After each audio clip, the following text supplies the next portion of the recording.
Mundurnya Erlangga membuka peluang untuk kader Golkar lainnya merebut posisi Ketua Umum Partai Golkar meski tidak menutup kemungkinan terbuka juga bagi siapapun asal AD/ART partai diubah saat Munaslup. Lalu bagaimana peluangnya termasuk benarkah isu ada desakan agar Erlangga mundur? Kami bahas bersama Ridwan Hisyam, anggota Dewan Pakar Partai Golkar dan juga sudah bergabung Ibu Siti Zuhro, peneliti politik BRIN, nanti Pak Ridwan Hisyam akan bergabung. Bu Wiwi, selamat malam. Selamat malam Mbak Priska. Selamat malam. Kalau melihat mundurnya Pak Erlangga yang tiba-tiba dikatakan ini keinginan pribadi, tapi ada kecurigaan juga dari mantan kader Golkar, Yusuf Hamka misalnya yang bilang bahwa tampaknya ada desakan meskipun dibantah oleh DPP Golkar. Bagaimana Mbak Wiwi lihat dinamika ini? Iya, apa yang dikatakan Pak Yusuf Hamka tadi itu sampai beliau mundur ya sebagai pengurus dan bahkan sebagai calon gitu ya yang akan diusung dalam Pilkada 2024 ini ya menunjukkan bahwa ya kaget beliau kan gitu. Tadi juga ada ungkapan dari Pak Luhut Binsar Panjaitan yang mengatakan sebagai tentu ya sama-sama pengurus di situ kaget kok ada gonjang-ganjing lah ini. Jadi harus digarisbawahi ini kok ada gonjang-ganjing. Itu mundurnya Pak Erlangga sebagai Ketua Umum Golkar ya dalam hal ini mengingat ini memang organisasi politik ya. Organisasi politik itu kan syarat dengan orientasi, kepentingan dan kekuasaan. Ya. Maka tidak mungkin gitu ya mundur begitu saja di saat seperti ini hitungan bulan untuk Desember tanpa satu alasan ya. Meskipun yang tahu adalah hanya mungkin Pak Ketua Umum dalam hal ini Pak Erlangga, tapi kan bisa dianalisis juga kan.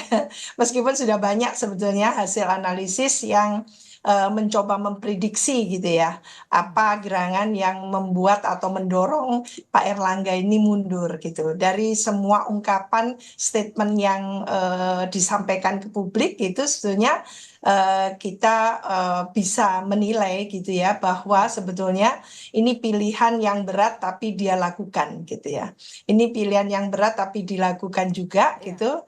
Lalu kita melihat juga dalam perkembangannya pertemuan yang ada di IKN gitu, kesannya kayak cair gitu ya. Ya, nah tapi yang cair di IKN itu Mbak Wiwi bisa dibaca bahwa itu hanya sekadar gurauan atau ada maksud lain? Misalnya tadi Pak Erlangga kan bercanda ya dengan Pak Bahlil bilang bahwa soal rebutan kursi dibalas juga dengan gurauan. Ini bisa semata-mata dibaca candaan saja dalam kondisi ini atau tidak ada kode yang disampaikan? Iya, tentu candaan yang sangat kritis ya. Candaan yang sangat kritis dan dalam hal ini Mas Bahlil itu orangnya juga memiliki sense of humor ya, rasa humor yang tinggi dan tentu gitu bisa menimpali dengan candaan balik gitu sehingga membuat suasana itu gergeran gitu ya. Kita menyaksikan betapa cairnya, betapa seolah tidak ada beban apapun gitu ya, riang gembira ada di IKN kan seperti itu. Ya itu apakah kesan natural seperti itu atau apa, tapi kita publik yang melihat itu ya mudah-mudahan memang semuanya lagi gembira ada di IKN kan itu ya. Tapi bagaimanapun juga dengan mundurnya Pak Erlangga ini bisa dimaknai bahwa kalaupun Munas itu Desember 2024, mengapa harus mundur gitu kan? Ya. Jadi kalau Munasnya memang ada loop-nya luar biasa, maka mundur itu menjadi sangat relevan dan signifikan dan bahkan urgent dilakukan, apalagi tidak tertutup kemungkinan akan ada langkah-langkah strategis yang dikerucutkan agar Munaslup itu juga bulan ini juga kan gitu. Ya, tampaknya Mbak Wiwi semakin banyak pernyataan, semakin banyak juga pertanyaan yang muncul dari yang disampaikan oleh pihak Golkar termasuk mantan Ketua Umum Erlangga Hartarto. Secara de facto memang mantan tapi kan secara de jure-nya masih sebenarnya. Nah, tapi bagaimana kita melihat bahwa kalau Pak Erlangga bilang ada hal yang kontradiktif, misalnya saya begini Mbak Wiwi, dikatakan bahwa Pak Erlangga saat mundur itu bilang bahwa saya sukses untuk membawa Partai Golkar di Pileg, di Pilpres 2024, tapi pilihannya mundur. Kan logikanya biasanya kalau yang sukses semakin kuat juga kakinya untuk memimpin suatu parpol. Betul, memang makanya saya katakan tadi bahwa sebetulnya sangat dilematis gitu ya. Dilematis bagi Pak Erlangga karena mengatakan satu sisi bahwa ada pengakuan terhadap keberhasilannya membawa Golkar yang luar biasa tentu di pemilu serentak 2024 ini, tapi satu sisi mendadak mundur gitu ya, Hmm, tanpa ada presiden apapun gitu. Meskipun kita tahu bahwa ini adalah kulminasi mungkin, kulminasi dari perjalanan yang lalu yang sampai gitu ya, mencuat keluar waktu itu. Lah sekarang senyap gitu. ya. Tapi langsung mundur gitu. Mhm, Yang lalu mencuat dulu gitu, ada pro kontra, ada semacam perdebatan, ada polemik gitu ya, ya. yang disampaikan kepada publik dari Dewan Pakar, dari ini ya, beberapa kader waktu itu, sehingga lalu terjadilah perdebatan itu dan tidak sedikit yang tentu dalam perspektif demokrasi tidak menghendaki adanya carut-marut yang terjadi di partai-partai. Jadi partai-partai ini harusnya menjadi partai-partai apalagi yang ini kan sedang menyongsong pilkada serentak di 545 daerah. Hmm, Maka ya tentunya tidak seharusnya ada kejutan-kejutan yang tidak apa ya, tidak sangat sama sekali tidak signifikan gitu iya, untuk disuguhkan kepada publik kan gitu. iya. Maka kita tahu juga bahwa ini masalah internal di Golkar gitu ya. Mhm, Cuman publik luas itu mengharapkan bahwa meskipun itu persoalan internal di Golkar gitu ya, mhm. jangan sampai berdampak ya yang tidak positif terhadap tentunya proses demokrasi kita khususnya dalam pilkada 2024 ini yang dalam hitungan mungkin berapa bulan lagi ya untuk menuju Desember. Bulan ini 27 Agustus ini Ya. kalau tidak salah sudah ada pendaftaran. Mhm, Lah ini bagaimana tentunya gitu ya mhm. dengan adanya gonjang-ganjing ya. Saya hanya menirukan pernyataan dari Pak LBP tadi gonjang-ganjing Iya. di Golkar ini memang di wrap up secara senyap tapi mencuat juga dengan kata mundur tadi itu tentu juga menimbulkan banyak pertanyaan dari publik luas Iya, gitu. Ada pertanyaan apa? iya, Iya, pertanyaan ada apanya termasuk begini, katanya kan Pak Erlangga menyatakan mundur karena agar transisi pemerintahan berjalan mulus. Tapi tadi seperti Mbak Wiwi bilang, kan mau pilkada juga, harusnya ini stabil kondisinya, tidak ada pergerakan yang tidak produktif. Nah, iya. kalau dari sisi Mbak Wiwi, kacamata peneliti, apa dampak negatifnya dengan Pak Erlangga mundur jelang pilkada? Sementara di sisi lain Pak Erlangga bilang justru ini agar mulus transisinya. Iya, iya, ini kan bahasa-bahasa yang sangat diplomatis ya, Mbak Priska, menurut saya bahasa-bahasa politis diplomatis gitu ya, agar tidak menimbulkan katakan gitu ya, bahwa mundurnya itu justru menimbulkan nanti silang sengkarut atau perdebatan luas di publik kan gitu. Mhm. Ya, mungkin satu sisi bagus gitu, tapi bagaimanapun juga karena sudah mundur lalu dipertanyakan sekarang itu. Ya. Nah, ini kan menjadi pertanyaan tersendiri dan menurut saya memang seolah-olah mengesankan kalau itu demi stabilitas dari pemerintahan nanti menuju pemerintahan baru, transisi ke sana dan sebagainya, seolah-olah Pak Erlangga ini penghalang gitu ya, faktor yang constraining gitu ya, Ya. seolah-olah kesannya jadi seperti itu. Maka ini yang tidak boleh dimaknai keliru gitu ya Ya. oleh publik karena bagaimanapun juga kalau dicari-carikan asal atau sebab musababnya menjadi keliru kalau tidak apa adanya gitu ya. Meskipun politik itu harus di wrap up sedemikian rupa dengan bahasa-bahasa yang kalimat-kalimat yang diplomatis, tapi bukan berarti lalu tidak logis gitu loh. Hmm. Diplomatis tapi harus logis juga gitu. Karena bagaimanapun juga tadi itu organisasi politik yang syarat dengan kepentingan dan Siap, siap. orientasi kekuasaan. Ya, Itu. Ya, tampaknya Pak Ridwan Hisyam sudah bergabung juga. Selamat malam Pak ya, Ridwan Hisyam. siap, siap. Nah, bicara soal Ya, tadi terima saya kasih. sudah berbicara duluan dengan Bu Siti Zuhro Ya, soal apa alasan dibalik Pak Erlangga mundur. Kan pertanyaan dari ya, publik juga pasti dari internal juga bertanya-tanya. Apa betul ada ya, desakan dibalik ini Pak Ridwan? ya. Saya kira tidak ada lah desakan. Kalau masalah mundur itu sudah waktunya Pak Erlangga mundur. Sejak awal setahun yang lalu saya sudah minta Pak Erlangga harus mundur. Karena dia Hmm. tidak bisa melaksanakan apa yang eh, Golkar baru dengan paradigma barunya itu dia tidak bisa melaksanakan. Apa yang tidak achieve? Sehingga ya dia Golkar itu partai mandiri, partai yang harus berubah dari zaman Orde Baru menjadi paradigma baru, partai yang terbuka, partai yang demokratis, partai yang melaksanakan manajemen modern dan mendengarkan aspirasi dari bawah dan selalu check and recheck. Nah ini tidak dilakukan oleh Pak Erlangga, dia tertutup, manajemennya tertutup. Jadi saya sudah minta waktu ke Pak Erlangga mundur kalau tidak bisa.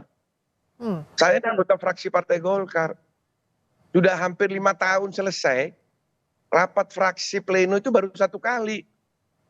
Padahal seharusnya ketua umum sebelumnya, setiap kita mau turun ke lapangan reses, itu kita ketemu dengan ketua umum. Begitu juga kalau kita baru masuk, kita ketemu lagi aspirasinya apa, disampaikan. Sehingga menjadi kebijakan-kebijakan partai. Ini tidak dilakukan. Saya selalu mengkritik, saya dianggap orang gila. Nah, Pak Ridwan, karena mengkritik terus. Pak Erlangga kan bilang bahwa ini mundurnya, saat mundur Pak Erlangga bilang bahwa di sisi lain justru sukses membawa Golkar, menahkodai Golkar di pemilu. Di sisi lain juga apakah ini kalau tadi Pak Ridwan bilang harusnya memang mundur, apa tepat waktunya? Ini kan mau pilkada, Munas juga nanti masih Desember. Mundurnya seharusnya setahun yang lalu. Kalau sekarang bukan waktunya mundur, kurang 3 bulan mau mundur. Setahun yang lalu. Kalau ini sukses pemilu Golkar, pemilu bukan karena Golkar. Itu efek ekor jas daripada Prabowo, Gibran, suara naik. Kalau mau tahu itu lihat hasil survei sebelum pemilu. Cuma 8-9%, di bawah 10%. Itu kerjanya partai. Ini kerjanya anggota-anggota DPR yang all out, semua anggota DPR Partai Golkar itu. Bukan kerjanya DPP Partai Golkar. Dan ada efek ekor jas dari Prabowo Gibran. Itulah kenapa Golkar naik.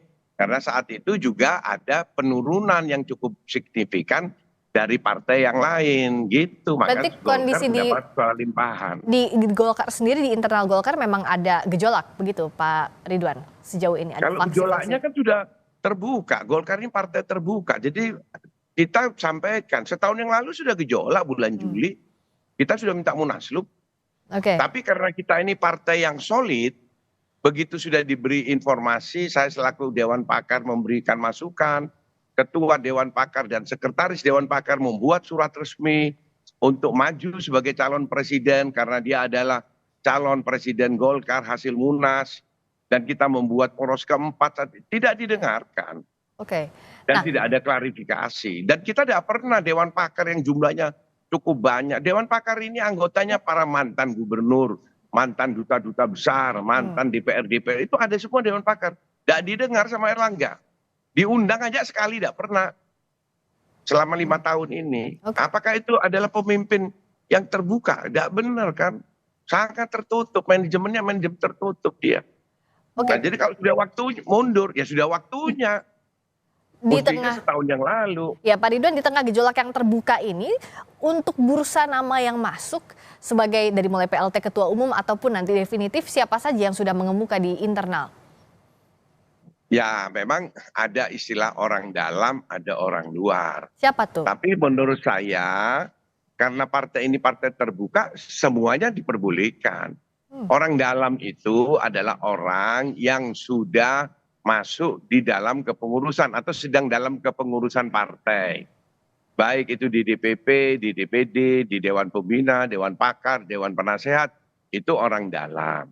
Orang luar adalah kader-kader Golkar yang tidak distruktur. Nah, contohnya orang luar itu adalah kalau dari kelompok, karena Golkar ini kan kita harus lihat sejarah.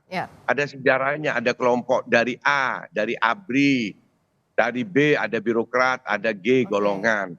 Kalau A kita dengar ada nama Purnawirawan Dudung Abdurrahman. Dari B ada Yusuf Puteh ya. Itu apa namanya ketua BPKP. Dari G ada Bahlil, itu dianggap orang luar. Tapi semua itu adalah kader Golkar. Orang dalamnya ada namanya Bambang Susatyo, ada Agus Gumiwang. Nah, itu adalah orang dalam yang ada di struktur. Nah, atau mungkin ada lagi nanti yang dalam struktur yang maju. Jadi buat saya itu tidak masalah. Yang terpenting dia memenuhi syarat PDLT. Itu adalah syarat dari Golkar. P-nya itu orang yang berprestasi. Yang kedua, D-nya orang yang berdedikasi. L-nya dia harus orang yang loyal. Dan D, orang yang tidak tercela. Selama dia memenuhi PDLT itu silahkan. Nah kalau Mbak Wiwi lihatnya dari nama-nama orang dalam dan orang luar tadi yang diklasifikasikan oleh Pak Ridwan Hisyam, itu bagaimana membaca pemetaannya, termasuk juga bagaimana membaca peluangnya? Iya, Golkar ini partai lama, partai yang dihuni oleh para teknokrat gitu ya, kader-kadernya oke, bagus-bagus SDM-nya. Ya Mas Hisam ya. Ya siap Prof. Ini Prof ini sama-sama Jawa Timur. Bagus-bagus. Jadi tentu kalau kadernya banyak seperti ini, kita harapkan ya Partai Golkar itu menjadi role model gitu ya. Bagaimana agar SDM yang baik tadi itu, yang memenuhi kata Mas Ridwan Hisyam tadi itu adalah PDLT ya kalau nggak salah. Ya, betul PDLT. Nah, PDLT tadi itu tentu itu dikompetisikan. Supaya apa? Supaya terasa hak otonom dari masing-masing kader tadi itu. Ya biasanya ada ketum, ada waketum ya. Jadi di situ silahkan saja mau Mas Erwin Aksa, mau Mas Doli, Kurnia Tanjung gitu ya. Terus ada Mas Ridwan Hisyam ini juga kader sudah luar biasa ini. Ini sudah kader, boleh dong. Kader tua. Jadi betul-betul enggak ada tua muda. Saya bukan aliran yang pokoknya muda, tidak, tapi yang PDLT tadi itu. Maka itu yang dikompetisikan supaya ada fairness. Jangan langsung ujuk-ujuk gitu ya. Muncul calon tunggal, lalu aklamasi. Waduh, buruk banget itu. Jadi itu kalau itu halnya maka nanti Partai Golkar ini akan menuai kapan senyap, kapan gonjang-ganjing. Kan? Mbak Wiwi, jadi kan tadi dikompetisikan dari PDLT yang jadi kriteria. Tapi adakah satu unsur lainnya, Pak Ridwan Hisyam, restu dari penguasa? Dalam hal ini kan yang saat ini memerintah Presiden Jokowi. Kenapa saya tanyakan ini? Karena dalam sejarahnya Partai Golkar ini kan selalu ada di sisinya pemerintah. Bagaimana menjawab ini? Apakah iya faktor restu dari penguasa juga jadi hal yang utama? Jadi ini Mbak tidak masalah restu-restuan. Ini adalah doktrinnya Partai Golkar sejak Sekber Golkar sampai Partai Golkar. Di dalam anggaran dasar anggaran rumah tangga Partai Golkar, sejak Golkar di zaman yang lalu, itu ada namanya doktrin karya siaga karya praja atau doktrin kekaryaan. Setiap kader Golkar harus bekerja sesuai profesinya masing-masing dengan yang baik. Gatra Praja itu membela pemerintah, menjadi tameng pemerintah. Jadi bukan karena Pak Harto memimpin 30 tahun dia ketua Dewan Pembina kita mendukung pemerintah, bukan. Begitu Pak Harto turun diganti Gus Dur, kita juga dukung Gus Dur. Kenapa? Karena Golkar ini didirikan di dalam rangka menjaga pemerintahan. Begitu juga waktu Bu Mega, kita ada di dalam. Waktu SBY, ya memang SBY Golkar, kan dia dari kelompok A. Nah, begitu Jokowi, ya kita juga ada di situ. Jadi bukan karena Jokowi, memang itu doktrinnya Golkar. Sekarang ya saya tunjukkan, masyarakat mungkin tidak sadar bahwa Jokowi ini memakai kader Golkar semua. Namanya 4 Menko hari ini, itu semua kader Golkar. Empat-empatnya. Mau dari Menko Polhukam itu kader Golkar dari ABRI. Mau namanya Profesor Muhajir, pengurus Golkar Kota Malang zaman Orde Baru bersama saya. Saya pengurus provinsi Muhajir. Luhut dan Erlangga sudah ada di dalam. Jadi memang Golkar itu seperti Profesor tadi sampaikan memang ada di mana-mana dan orangnya mumpuni. Nah jadi berikutnya. Jadi kalau mama konsultasi dengan Jokowi, ya bukan ini. Itu memang kewajiban. Jadi kalau ada ketua Golkar, ketua umum tidak berkoordinasi dengan presiden, dia tidak melaksanakan doktrin karya kekaryaan Oke, tadi. nah, Gitu loh. nah Mbak Ya. Wiwi melihatnya faktor apa sebenarnya yang paling menentukan? Apakah tadi restu kalau kata Pak Ridwan Hisyam kan tidak, tapi pada praktiknya apakah itu juga menentukan, singkat saja? Ya, tentu kita masih ingat apa statement dari Pak Jokowi ya, bahwa beliau mengatakan sudah tahu semua partai-partai yang ada ini. Apapun rahasianya tahu gitu ya. Maka dari itu ya, apalagi Golkar ini selalu ada di kekuasaan. Tidak mungkin tidak ada konsultasi atau berbincang lah dengan Pak Presiden dalam hal ini. Oke, Cuman yang kita harapkan memang hak otonom partai gitu ya, sebagai partai yang independen, istilahnya independen itu bisa mandiri gitu ya, tidak tergantung gitu. Malah partai lah yang akan mengusung calon presiden, calon wakil presiden. Kita harapkan memang bukan semakin merosot peran dari Golkar ini dalam perspektif demokrasi ya tentunya, oke, tapi justru meningkat, menunjukkan gitu ya, ini kebangkitan Golkar. baik. Pemilu 2024 sudah dimenangkan di legislatif, bukan dimenangkan, lumayan naik naik Peringkat ininya, 2 ya? naik kursinya.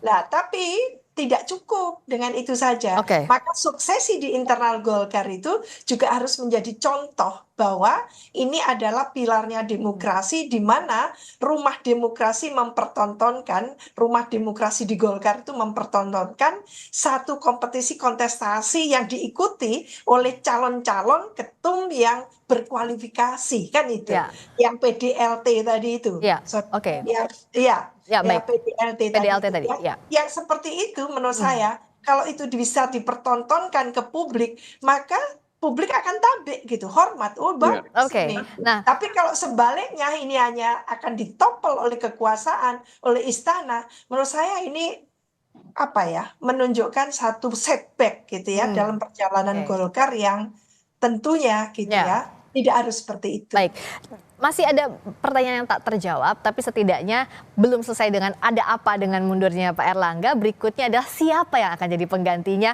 Kita masih nantikan bagaimana perkembangannya dalam waktu dekat ini. Besok ya, kalau tidak salah untuk plenonya. Terima kasih Pak Ridwan Hisyam, anggota Dewan Pakar Partai Golkar. Terima kasih juga Mbak Siti Zuhro, Bu Wiwi, peneliti Terima kasih. politik BRIN, sudah hadir di Sapa Indonesia Malam. Selamat malam semuanya.